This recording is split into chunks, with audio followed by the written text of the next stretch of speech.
Imagine a single theory, just one, that could describe everything in our universe. That was the whole promise of string theory.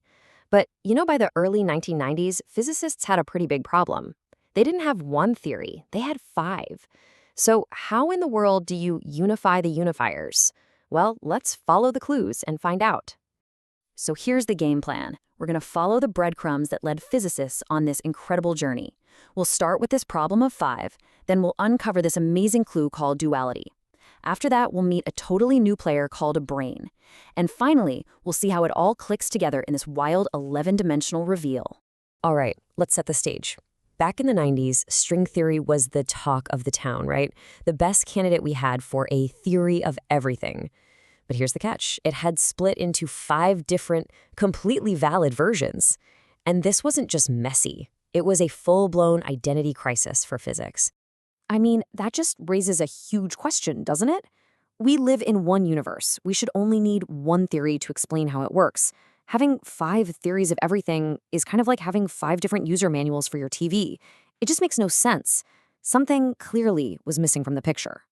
Okay, so the first big break in the case came from a really cool concept called duality. Think of it like the Rosetta Stone for physics. It was a key that allowed scientists to start translating between these different string theories and realize, hey, maybe these aren't so different after all. So the crucial thing to get about duality is this. You can have two theories that on the surface look totally different. They use different math, they describe different things, but they end up making the exact same predictions about reality. It's like they're two different languages describing the same single truth. And these dualities can get pretty wild. Take T-duality. It says that a universe with a teeny tiny curled up dimension is physically identical to a universe with a gigantic dimension. Mind-blowing, right? And then there's S-duality, which is all about the strength of forces. It says a theory where forces are super strong and almost impossible to calculate is actually the same as a different theory where the forces are weak and easy to calculate. All of a sudden, problems that were total dead ends in one theory became solvable in another. It was a game changer. So duality was starting to connect the dots, but another huge piece of the puzzle was still missing. It turns out the universe wasn't just made of one-dimensional strings. It was time for everyone to meet a whole new kind of object, the brain. So you see, physicists were working with two kinds of strings. Some were closed loops, but others were open-ended, like little bits of spaghetti. And that led to a really simple, almost childlike question, but with massive consequences. If a string has ends, what are they attached to? They can't just be floating, can they? The answer was absolutely revolutionary. The ends of these open strings, it turns out, are stuck to these higher dimensional surfaces. And these surfaces were called D-branes. These weren't just some mathematical trick either. They were real physical things that had to exist to make the whole theory work.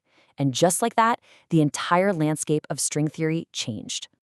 Now, a D-brane is just one type of a more general thing called a P-brane.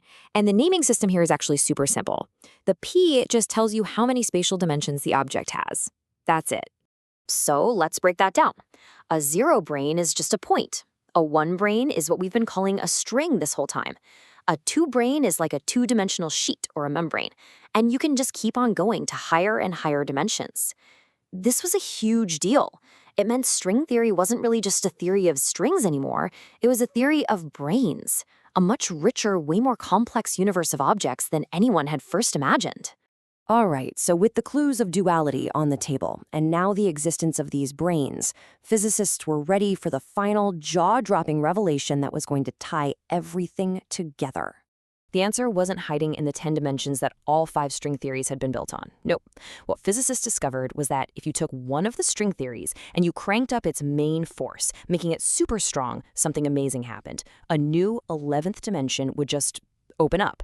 The true fundamental theory seemed to live one level higher in a universe with 11 dimensions. And this new all-encompassing framework got a name: M-theory. The best way to think about it is like a single 11-dimensional theory sitting at the top of a huge mountain. From way up there, you can look down and see that the 5 10-dimensional string theories were never really separate at all. They were just different views from different spots on the mountain, different approximations or shadows of this one single, more fundamental reality, all connected by that beautiful web of dualities. So what does the M in M-theory actually stand for? Well, its creator, Edward Witten, has kind of playfully suggested it could be for magic, mystery, or membrane.